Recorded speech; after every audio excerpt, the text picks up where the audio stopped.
the cloud. Okay. Good afternoon, everyone. I'm Debbie Nads. I'm the project director for VCSQI Support and Alignment Network 2.0. You are in the right place if you are interested in patient activation. We are recording this session, and we'll send the link to the recording likely as a YouTube view rather than the Zoom link, as well as a PDF of all of the slides.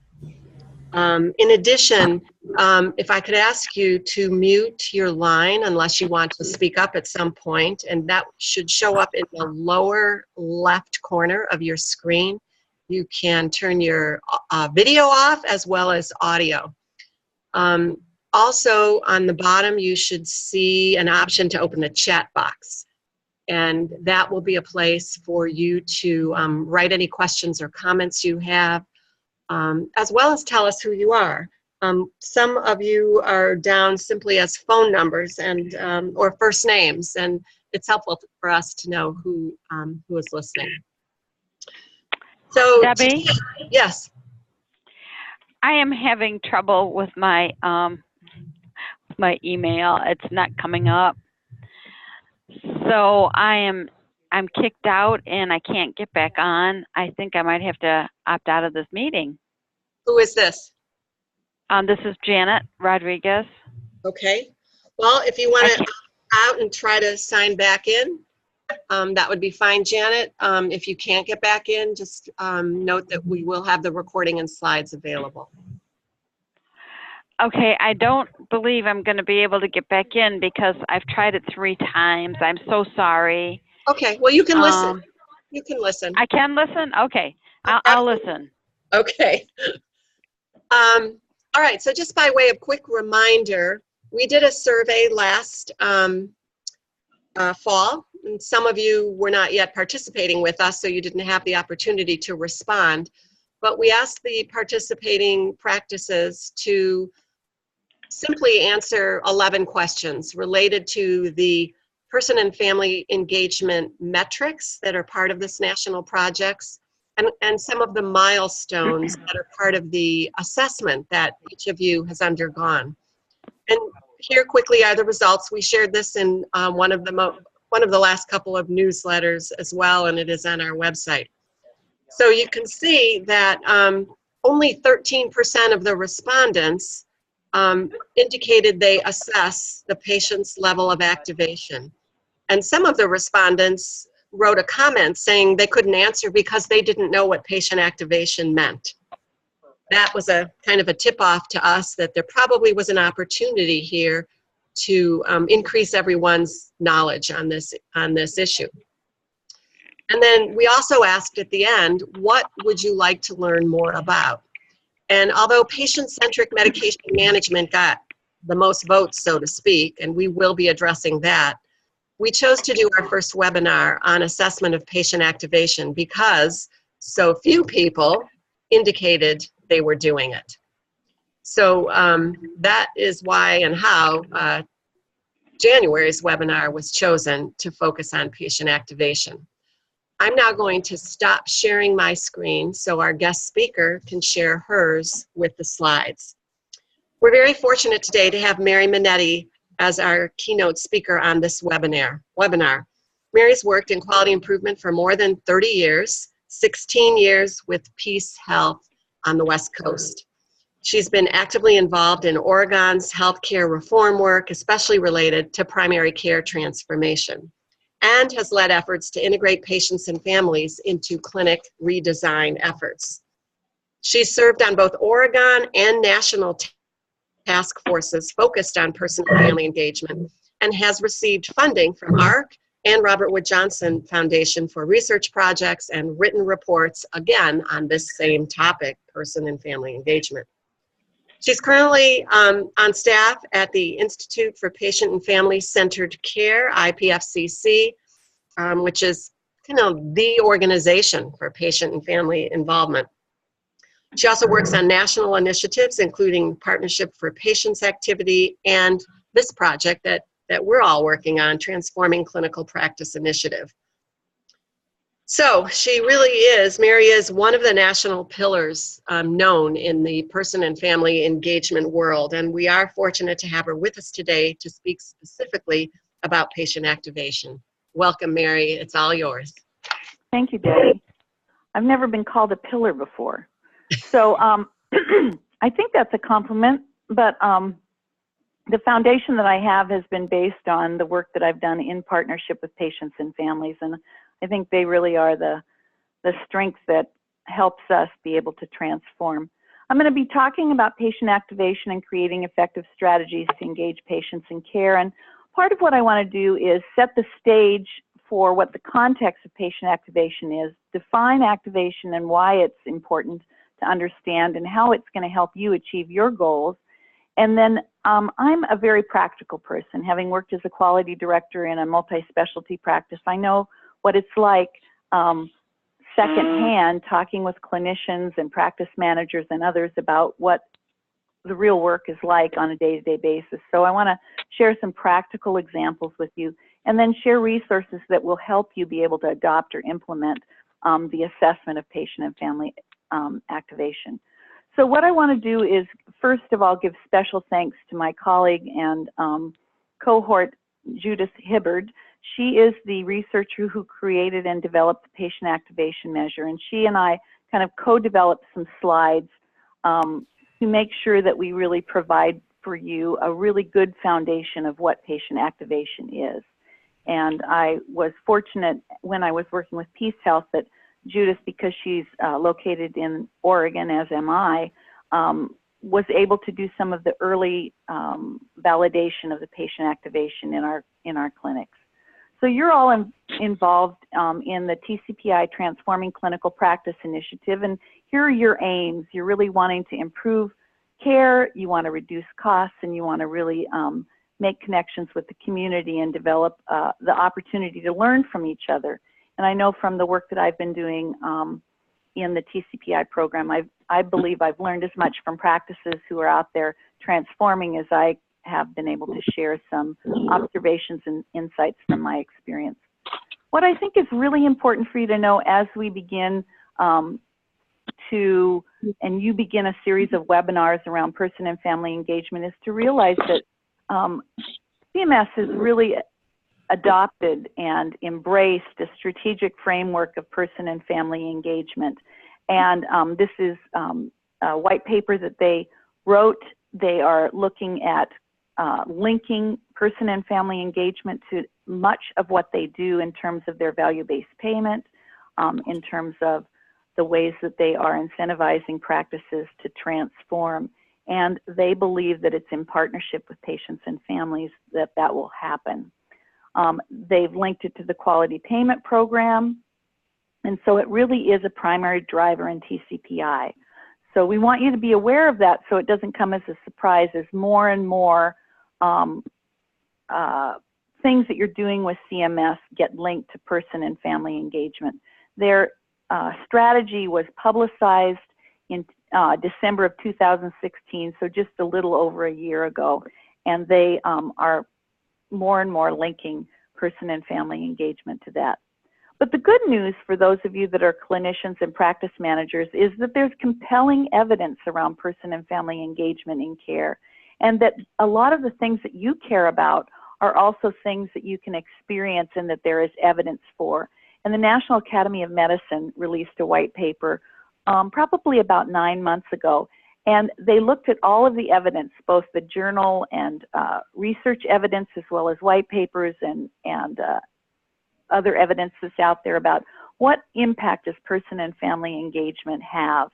And what they learned from that very thorough review is that it provides a better culture, it improves care, it reduces costs, and it improves health.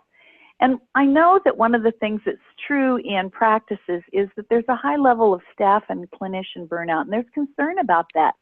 And one of the first things that I really want to bring to your attention is when you have created an environment and a culture of patient and family-centered care that really engages people and their families in that care, it improves the staff experience, retention, reduces job stress and burnout, as well as the aims of the TCPI program, which have to do with improving transitions of care, increasing patients' and family success and self-management, and then all the cost-related things like reduced rates of hospitalization and emergency care.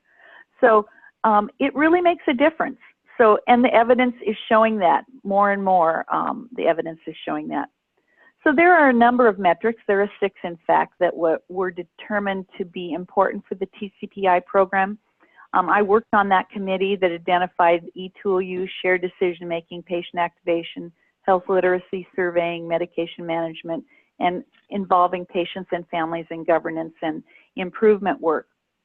We're going to focus today on patient activation, but they're all interrelated, and every one of these content areas were vetted, and patients and families across the nation participated in the identification and prioritization of those things that they believed, along with clinicians and quality professionals and others across the country, believed were key areas, enablers, facilitators of effective person and family engagement that will help you get the results that you saw from the NAMI study. So in terms of patient activation, there's one question in the metric of the 6 metrics related to activation that says, does the practice utilize a tool to assess and measure patient activation?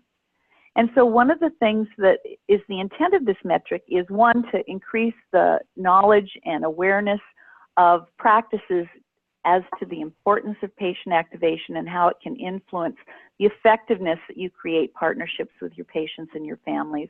But it also is something that we believe that if you measure on a regular basis and you have an eye toward assessing that, just like you assess blood pressure or weight, and you use that as a vital sign, that understanding patient activation is particularly important. So what is patient activation and why is it important?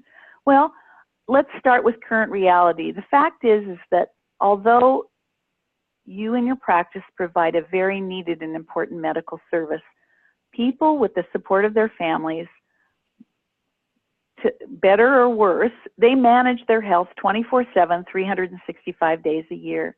And our interaction with them in the practice is fairly limited. They spend a lot of time managing their health. They may not be as effective as they could be at it, and that's why developing partnerships with you is really important. But I was reading an article about people with diabetes, and every 2 hours they're making a decision or a choice that impacts their overall health. And yet we don't in the healthcare system spend much time or dollars on improving activation or providing support for self-management, when in fact, if we're going to reduce costs and improve outcomes, we've got to engage patients effectively because of the fact that they're taking activities, they're making choices 24/7 that are affecting their ability to maintain or improve their health. So Judy says that in the work that she did in developing the activation measure, that she realized that there are 3 components to activation. A patient has to have knowledge of their condition, they have to have skills to manage it, and they also have to have confidence that they have a role, that they have a very important role in managing their health and their health care.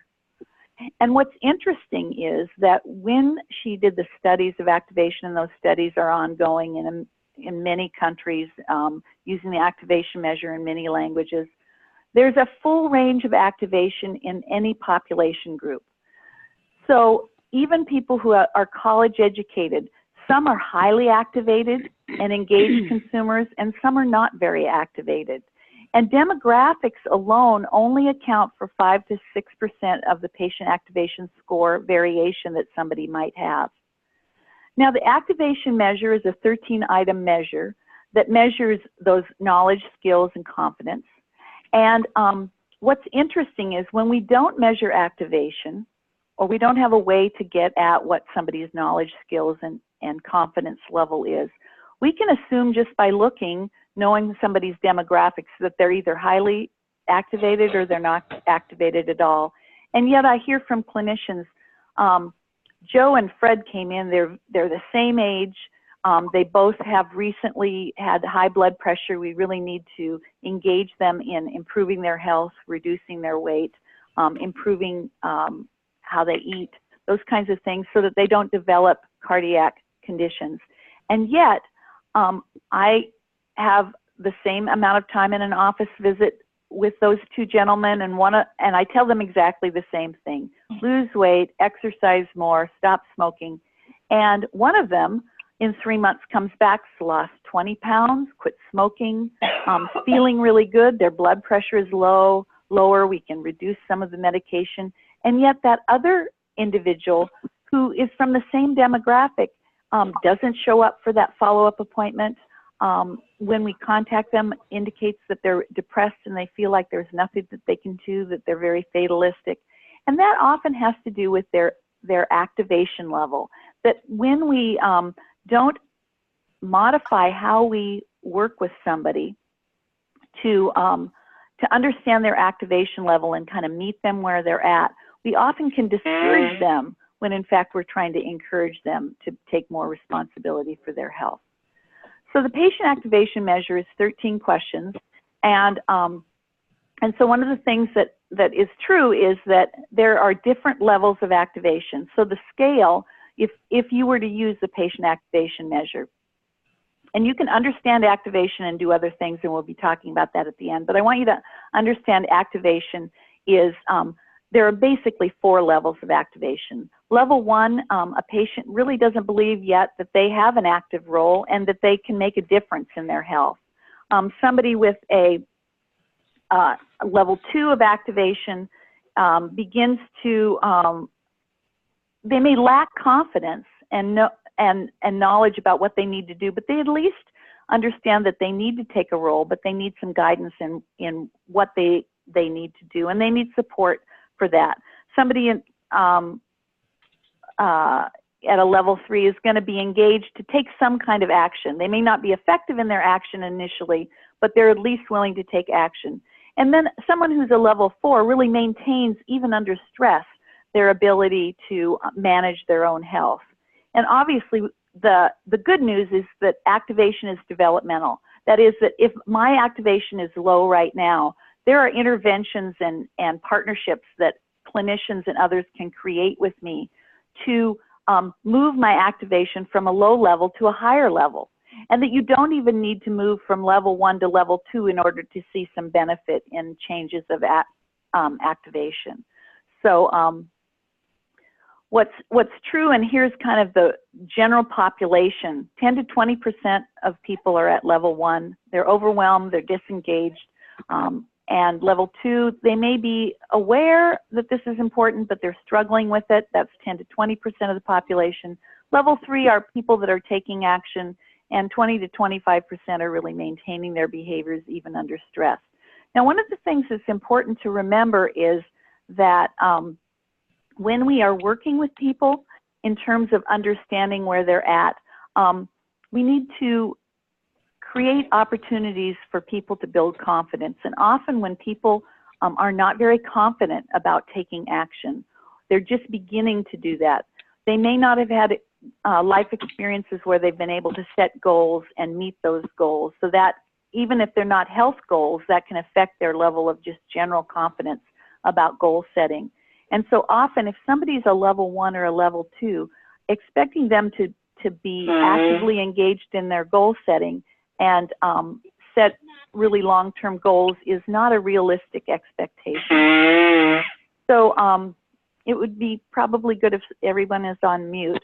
So what we know is that the PAM, once you understand what someone's activation level is, and that you systematically with a validated instrument identify where they're at on that scale of 0 to 100, whether they're a level 1, level 2, level 3, level 4, we can predict how people are going to be able to do related to health behaviors that are important for them to manage. We can do some predicting of what clinical outcomes are. We can understand what the trajectory of a person is related to their health, what the overall costs might be, whether they're going to be somebody who's at risk to really have unnecessary cost utilization going to the emergency room, when in fact coming to your practice may be the most appropriate way to get assistance and support for them to manage their health. And so, so being able to predict that based on activation is really important. And what you see here is that activation is directly related to behaviors. So if you think about hypertension self-care behavior, at level 1, patients are less likely to take medication as recommended. And I know that you were very interested in learning more about collaborative medication management as a person and family engagement metric. However, if you aren't factoring in their activation level, you may be asking them to do things that they're not as capable of doing. And so we really recommend that, and you can see the a number of other self-care behaviors that are really important in order to manage hypertension. And people's ability to do that is impacted by what their level of activation is. And so here's some additional understanding of, you know, if you're in the orange area, which is a low level of activation, versus the gray area, which is highly activated. The ability to read about side effects of new drugs, bring a list of questions to office visits, persistence in asking when they don't understand, and are affected by levels of activation. And so even if in your practice you have created a handout where you give to patients at the beginning of an office visit to list their questions before they meet with the doctor or the nurse practitioner, depending on their level of activation, they may or may not be able to effectively think through and build those questions. So one of the insights that Judy wanted me to share with you is that activation underlies most health behaviors. That often we, as practitioners and staff, get frustrated when people are not doing those things that we know that if they would just do them, they would get healthier. However, if they have a low level of activation, in a sense, you're asking them and expecting them to do something for which they're not developmentally ready for without some intervention and some high-touch experiences with your staff. So when we focus on more complex and difficult behaviors and really focus on expectation on those behaviors getting changed for those particular patient populations, we really discourage the least activated. And that's why they don't show up and follow up on our follow-up appointments. And so what really is an important and effective practical strategy when people's activity is low is to start with behaviors that those individuals feel are more feasible for them to take on. And let me share an example with you. In an innovative project that I worked on, we had clinical care specialists, which were nurses, and they were referred to people in the community who had a heart failure and or diabetes, who were really not in good control. And so one of the things that they did in that project is they measured people's activation levels, and they assisted people, especially with low activation, in identifying what was most important for them. And there was one example with one of our clinical health nurses, when she was talking with a patient who was eating Dunkin' Donuts, probably 2 dozen Dunkin' Donuts in a week. And so as they were talking about, well, what, you know, that particular choice of food is not best for your health, what do you think you can really work on? And that individual said, well, I could probably cut down to 2 donuts a day. And most people would say that's a terrible goal because they need to get rid of all their donuts. However, this clinical care specialist really understood the person's level of activation and continued with high touch to work with this person. And so they only ate 2 donuts and they had some success there, and that built confidence. And within 6 weeks, that person wasn't eating any donuts and was substituting more healthy foods for the donuts that they used to be eating. But had they said, all donuts are out, that's the goal that you should have, just do it, that person would probably not have developed the confidence and success and probably would have snuck some donuts then would have felt bad about themselves, and a vicious cycle would have started, because the clinician needs to start where the patient's at, even though we know that that's not where we want them to stop. So we know that less activated patients have higher healthcare costs, and this is a study that was done representing a 31% difference between those who are highly activated and those who are not. So because the good news is that activation is developmental and we can impact and improve a person's activation, this is good news to know. It's great to know that we want to reduce costs, and activation and how we interact with patients and motivate them can make a difference. So as you know, that payments are going to become more closely linked with patient outcomes. So understanding activation and being able to act differently, knowing what a person's skill level, knowledge, and confidence is, and building on those things from where they're at can really make a big difference. So here are some of the key insights from the research over a decade. When activation changes at all, multiple behaviors can change in an expected direction. So if activation goes down, and we talked about activation being developmental, a patient who's activated at a level 4 that gets in a car accident and is disabled and has to kind of rebuild their lives, their activation is going to go toward the 1, because they might not have the skills and confidence and knowledge about that new condition in their lives in order to do well. And so know that it goes back and forth. It isn't like a bouncing ball, that it's incremental, but we need to know that maybe if there's a change in a very activated person's life because of a new diagnosis of a significant condition, that we may need to start at a different level than we've had success with that person in before. The least activated gain the most when appropriately supported. So when you're looking at resources that are limited, especially high-touch resources where you're spending more time in an office visit with somebody, it's a good investment of time to work with those that are least activated, because they're most likely to gain the most support, and they will have multiple behaviors that will improve their health change in the positive direction.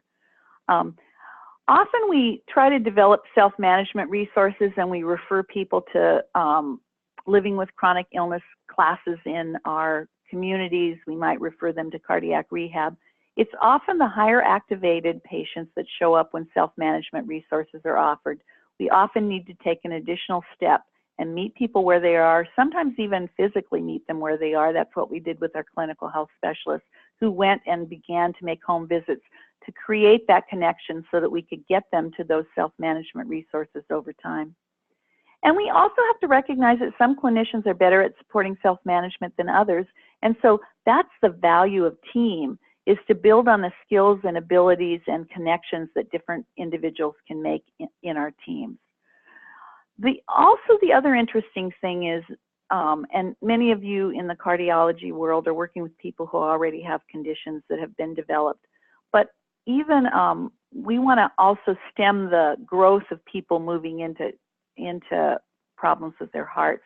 And so less activated patients are more vulnerable to the development of diabetes based on a recent study. And Judy Hibbert is believing that as more studies happen, that's true of other kinds of conditions, that the progression of illness in less activated patients with diabetes is faster, and they're more likely to develop the disease. So one of the things that sometimes patients or clinicians ask Judy is, well, why? Why would less activated patients have more avoidable hospitalizations and ED visits? Well, one is that they're less likely to recognize the red flags. Remember, activation is based on 3 things: confidence, knowledge of your condition, and skills to manage.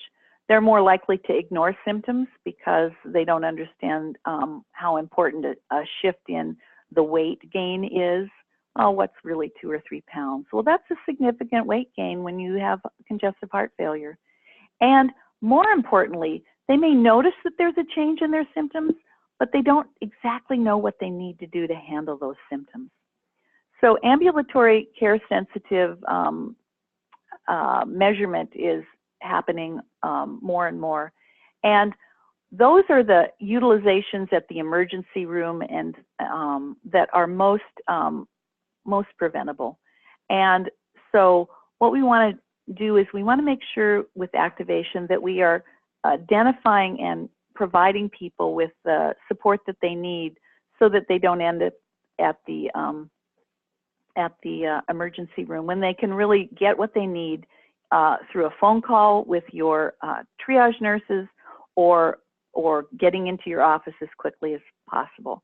And so it does create an opportunity to reduce utilization if we create systems where we perhaps give patients who are less activated backline numbers where they can call a nurse practitioner if they're concerned, by building that relationship, or a nurse, so that they don't have to go through a lot of rigmarole at the front office.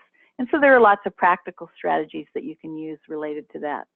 So it can be used, the patient activation measure can be used as a measure of risk, and that is important to know.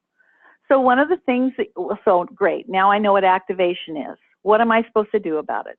Well, as you think about the different levels of activation, in level 1, you really want to build somebody's knowledge base about their illness. It was surprising in that innovation project that I was talking about that the nurses, despite very thick notes about how much education patients and families have had, they really had little, didn't really have practical knowledge of their own disease processes. You want to build their self-awareness and their initial confidence. You want to increase knowledge and continue to grow confidence in level 2, and you want to increase self-management ability all the way along as they go to level 3 and level 4. So often at level 4, you're helping them develop techniques to prevent rehab or relapse, and you're also giving them some behavior guidelines. And you don't need to do a lot other than provide that knowledge and encouragement. So one of the things that we talk about is population management, and this is a model for population health that is been trialed over in Europe, in particular in England. And I know this is a busy slide, but I want to just take a minute. If you think about the resources that you have available, you have high-touch resources when somebody comes to the office.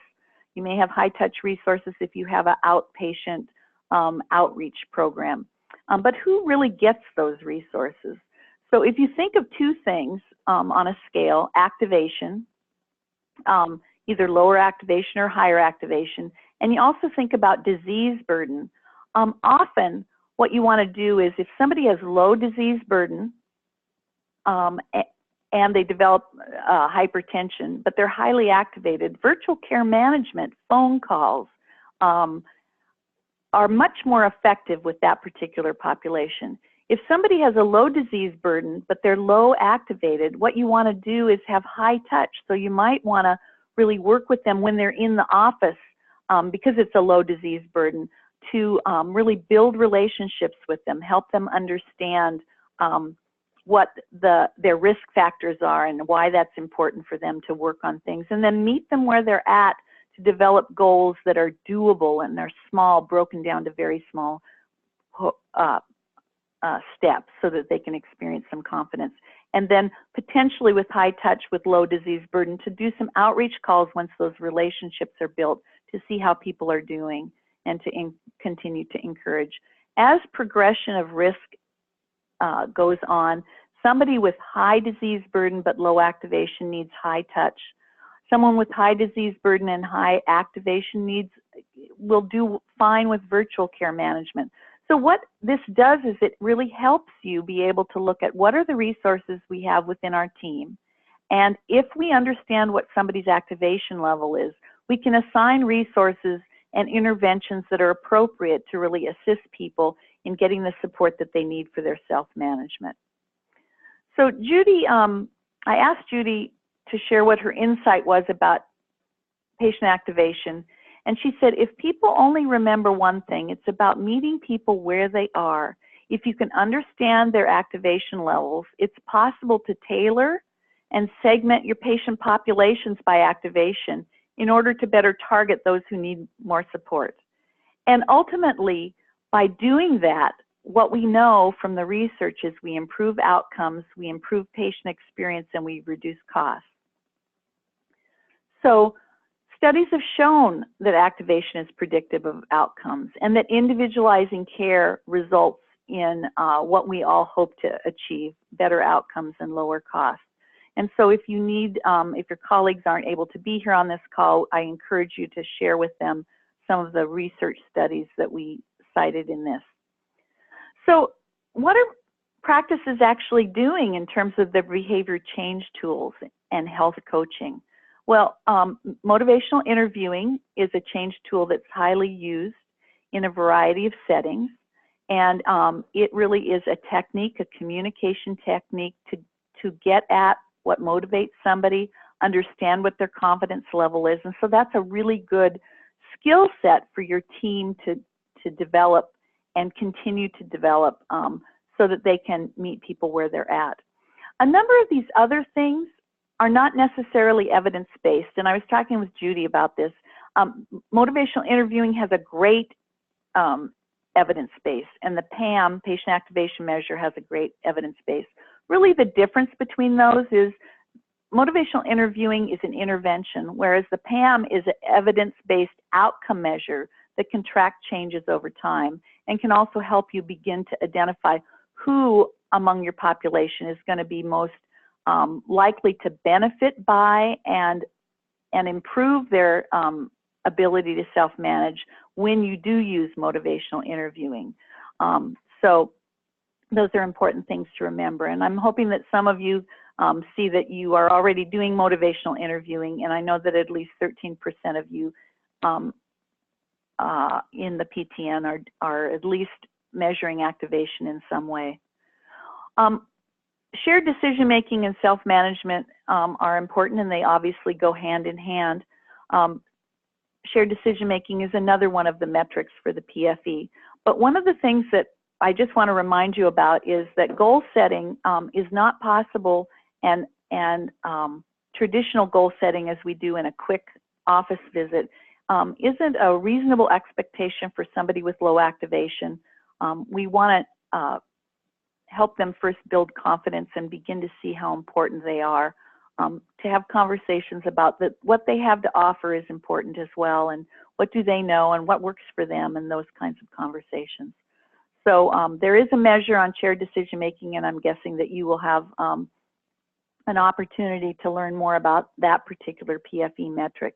But we do want to remember that effective engagement at the clinical encounter is critical to people being able to participate in shared decision making. So I want to share some actual examples of practices that have used patient activation as a vital sign in their practice. This is a medical group. This was one clinician, Dr. Ralph Fillingame, and he had been practicing for 26 years, and he became a pilot with some nurse practitioners and a new team around him to really pilot some new ways and organize care a little differently. And so there was a nurse practitioner, a wellness coordinator who worked half-time. The health coaches were upskilled medical office assistants. Yes, they roomed patients, but they also had a role in health coaching. And Barb, who also welcomed people into the practice and checked them in, helped facilitate care for more highly activated patients. And what this team did is really try to enhance the patient experience because they wanted to really partner with patients and families. So they expanded their roles, and everyone was working at the top of their license. And they realized that fixing was not the same as healing. And sometimes we can't fix people, but we can help heal them. So there were a number of things that they did to engage patients, but one of the things that they did, and I highlighted it, was they started to ask patients, what is important to you? What do you want to work on? And how do you best learn? They felt like understanding that information from their patients really assisted them in being able to meet people where they're at. They did a lot of appreciative inquiring which is asking questions to build on what people's strengths are, and they all got training in motivational interviewing. So those were some of the things that they did. So activation really is giving the patient's agenda priority and attention, asking more questions than telling people what to do. And Dr. Ralph actually said that that was one of the big learnings when he learned about activation, was that he needed to speak less and listen more after he asked questions initially in his visits with his patients. And so, and being able to build a series of small steps. Now, they did use the patient activation measure on every patient that they had as a baseline, and then they would remeasure. They considered it a baseline, a vital sign. So the care facilitator provided the 13-question survey at the check-in. It was reviewed by the health coaches, especially for use in medication review, because one of the questions on the activation survey is, I understand what my medications are for, and they wanted to write in the moment, identify those patients who really didn't agree with that question and perhaps needed additional support. They entered the activation measure in, and then they referred and provided information to people based on their activation levels. And so this is somewhat of a busy slide, but it's similar to the population health slide I shared earlier, but it was done on an individual basis. So if somebody had low acuity and their activation level was very low, the RN care manager worked with them. And as their activation level improved, then the health coach, which was the medical office assistant, or referral to peer support programs in the community as people developed chronic conditions, was used. But as people's acuity increased, and it was very high, then more members of the team really participated in a high-touch experience with those patients and spent more time with them. So I want to shift gears and talk about Cambridge Health Alliance really quick. They are a program out of Boston, and they are affiliated with a hospital, but they have a lot of health centers throughout the Boston area. And they began the process of training their staff, and they were very much working in a team. And they learned about patient activation, and they began to think about what do we know about our patients' lives, many of which were low income, from marginalized communities. And they realized that their visit to the clinic was a very small segment of what the patient experienced throughout their life. And so they really wanted to begin to understand how they could engage patients and families. And they thought that the way to start that was to develop patient care plans that were really about the conversations between the patient and provider to gain a better understanding of what was happening in the life of a patient. So not start with the goal of lowering blood pressure, but really understanding what was happening and what was important to them. And initially, their response from their staff was, I don't have time for this. We're already being asked to do too much in a short visit. I've already got a plan. We know they've got high blood pressure. They're overweight. We know what they should do.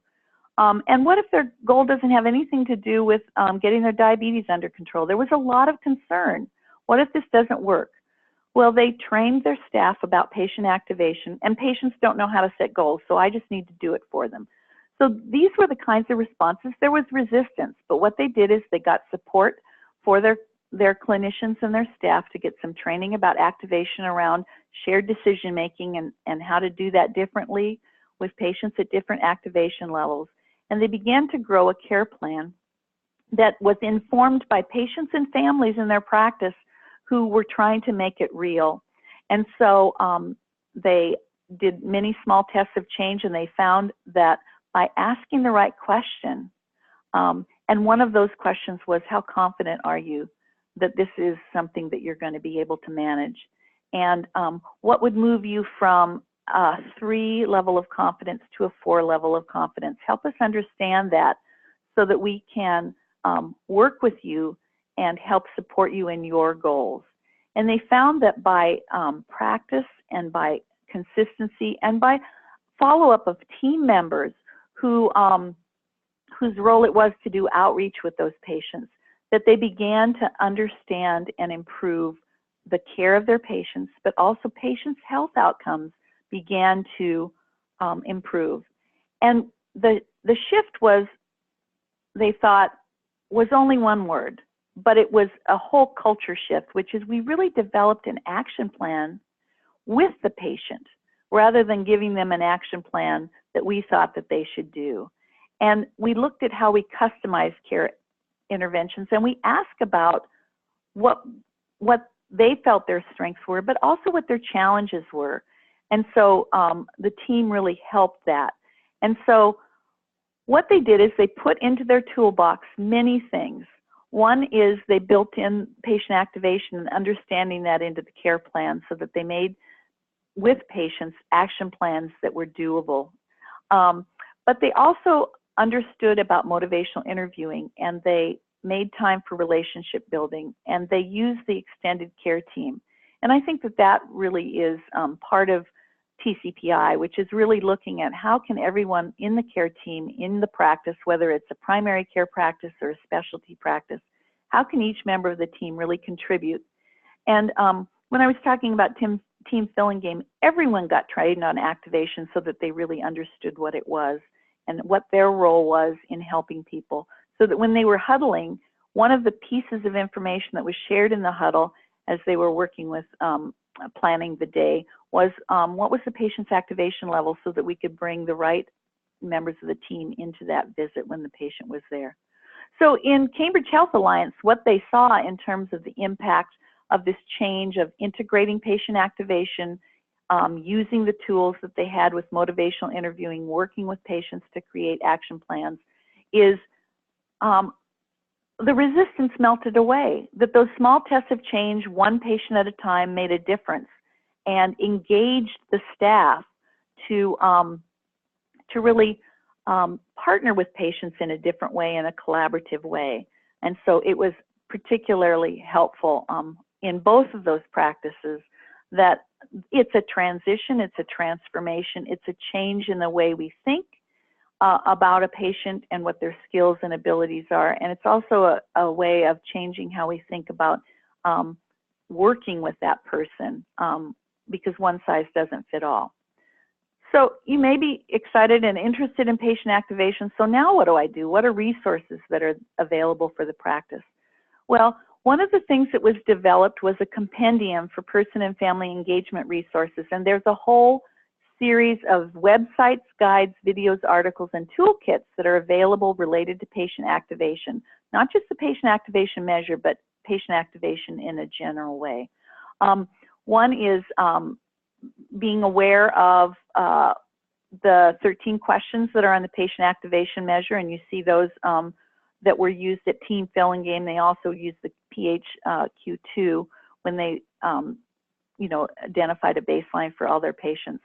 And you can read more about Team Filling Game in the article. If you're interested in learning more about the patient activation measure and how you might license it for using it in your practice, you can go to Insignia Health. But that's not the only way that you can learn about activation. And so motivational interviewing, this is an ACP module that you can access free, where you can biopsy your practice related to motivational interviewing and how you might improve that skill set in your practice and among your team members. You can use videos related to motivational interviewing. And if you follow this link, there are a lot of other targeted videos based on specific disease conditions, chronic conditions, that you can actually see somebody doing a great job of motivational interviewing and a not such great job of motivational interviewing in terms of how to meet people where they're at. You can use confidence and rulers. This is a confidence scale on a 0 to 10. How important is this for you? Okay. And then how much confidence do you have related to this goal that together we've come up with? And it's not so much just using the ruler, it's the follow-up questions. What would have made it be lower? What could make it be higher? How can we assist you in that? So it's those conversations that are important. There are a number of self-management resources, and when you talk about knowledge as being one component of activation, the Stanford Chronic Self-Efficacy Scales, and they have them in different languages, different disease states. There's a patient health engagement scale, so you can begin to look at some of these resources that could, depending on your practice and what specialty you are and what kinds of conditions you see, you'll probably be able to find some examples of ways to assess knowledge and confidence related to a specific condition state. The other thing that I would bring to your attention is that the Institute for Patient and Family-Centered Care has a variety of resources related to engaging patients and families and really creating a system for being patient and family-centered. And we recommend that you go out there and you'll be able to see some best practices. There are profiles of change of organizations. There's a primary and ambulatory site that's got some examples of TCPI and other practices.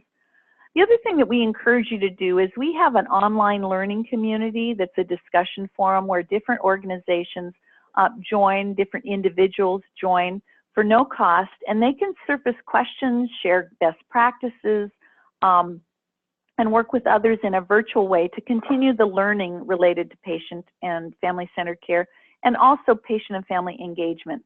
Once you join the community of PFCC Connect, then you can have access to the primary and ambulatory discussion group that is primarily made up of patient and family advisors, clinicians, and practitioners who work in ambulatory settings, and many of which are in TCPI, that are working together to share best practices and things like that. So those are some resources that are available to you. But I would just really draw your attention to the compendium, because a huge team looked at, updated, kind of kicked the tires on a number of resources related to each of those 6 metrics. And what you'll notice is that although there are a lot of opportunities for you to go out and learn, they also then rated with a little blue ribbon those resources that they thought would be good places for you to start so that you don't feel so overwhelmed. So I would like to just open it up for questions. Debbie, I don't know, I can't see the chat. So there may have been some questions chatted in or not, but I thought I would just turn it over to you to facilitate perhaps a conversation.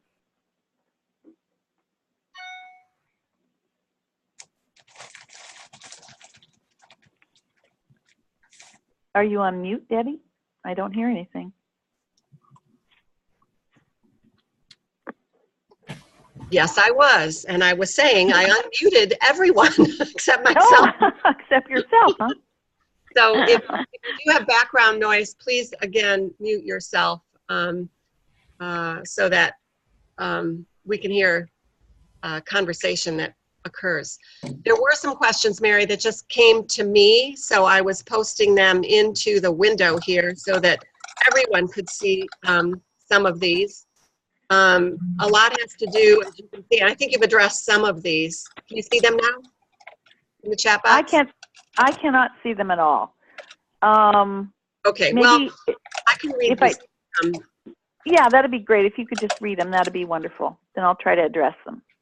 Okay, so here are some of them. I got to get my cursors straight here. At what point does a practice, let me read a few of them. What point does a practice start the patient activation process? How long does it take to activate a patient? How do practices move a patient from one activation level to another?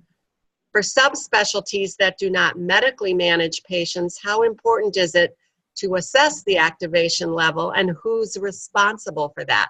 Let me stop with that round of questions. There are some more. But wow.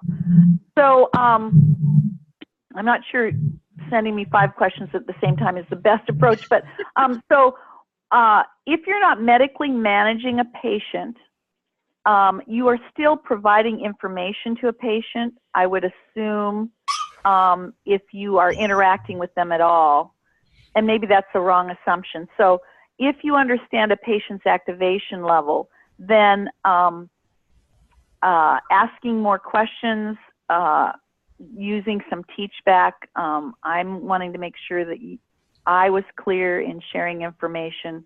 What do you think is an important action that you need to take based on the information I just shared? can be an intervention that somebody who's not medically managing the patient but sharing information with the patient might find most useful. In terms of when you start measuring activation, I'm not sure if that question's about the use of the patient activation measure. So it generally takes people less than 10 minutes to circle the questions, the 13 questions, and provide it to the staff. And you can quickly scan, because the questions are ordered in difficulty. That is, it's harder for somebody to answer question number 13 with a strongly agree than to answer question number 1 with a strongly agree. And so you can just scan the questions to see where somebody might be stuck when they move from strongly agree to sort of agree to, I don't strongly disagree, but I kind of disagree with this statement. That can often help you know where to begin the conversation. Not in an accusatory way, but to just help me understand what you do know about your medications, if that's an area. So, so it doesn't take a really long time to assess activation and see where somebody's at. In terms of how fast does somebody move from one level to another, I think that's going to vary depending on the interventions that you're doing and how many high-touch experiences that you have.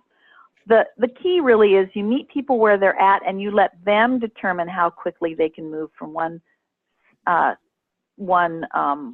level of confidence to another. And remember, you don't have to move from level 1 to level 2 to have to see a change in behaviors. So, so for instance, when we, in our program, Team Fill-In Game, we would remeasure activation every 6 months, because we expected that if we were intervening correctly and providing the right resources to the patient to support them in the development of their knowledge, skills, and confidence, that we would see a change in their activation. And that's in fact what we did. If we were interacting with somebody fairly regularly with our health coach or our wellness coordinator who was a behavioralist, we sometimes measured that at a 3-month interval, because it was a gauge to us to understand whether what we were doing was useful and helping them increase their activation level. So I'm going to stop there, Debbie. I'm not sure I answered all those questions, but those were the ones that I could remember. Okay, thank you. I think the compendium probably would provide more information. Another question that came through is, how can a practice staff or physician be trained on assessing the activation level? We find resources in the compendium. Yes, yes, you can find resources in the compendium, and you can also go out to the Insignia website without licensing the patient activation measure. They have a lot of information and research and things that will help you understand, maybe in a little more detail, activation and what the different levels are. Okay. One other question that I thought was rather interesting was, has there been any research done that compares the use of patient activation, or studies the use of patient activation in primary care versus a like a specialty area or a surgical area? I don't know that there's been any research done related to a surgical area, but many of the care management programs where people are doing outreach with care management that may be offered through the, through a health plan or even through a specialty program where you've got a care manager who's the heart failure care manager and doing outreach. There are some studies related to that. What I would refer you again to Insignia, because they catalog a lot of the research studies. And the other thing is that you can send me that specific question. And one of the things that Judy said that she would be willing to do is, if I get some questions, because I don't know everything there is to know. I'm not the researcher, and she would be happy to respond to questions, Okay. by email. So if you can send that one to me, Okay. in particular, she may be able to pull out some research studies that would apply. Okay. Does anyone else have any other questions they want to just speak up and ask at this point? The one thing that I would say, those of many of you I know are specialists because Debbie said that that was who I would be primarily talking to, is many of you are working with people not just one and done, but in an ongoing way. Somebody has a heart condition and then they go to rehab and then they check back in with you on a regular basis, and you may be monitoring their heart medications and things. Activation is important for you to understand, as well as somebody who's in primary care, because how you build a relationship, what your team's resources are, and how they're deployed to your panel of patients can change if you understand what somebody's activation level is. So, so I really encourage you to not, and it's easy to do. It's like, well, I only work with patients who have diabetes, or I only work with people who have heart failure. All of those conditions are chronic conditions, and they require ongoing monitoring. They require ongoing work on the part of the patient and family to set goals to either regain health or maintain health. And understanding activation level is particularly important in those settings, as well as in primary care.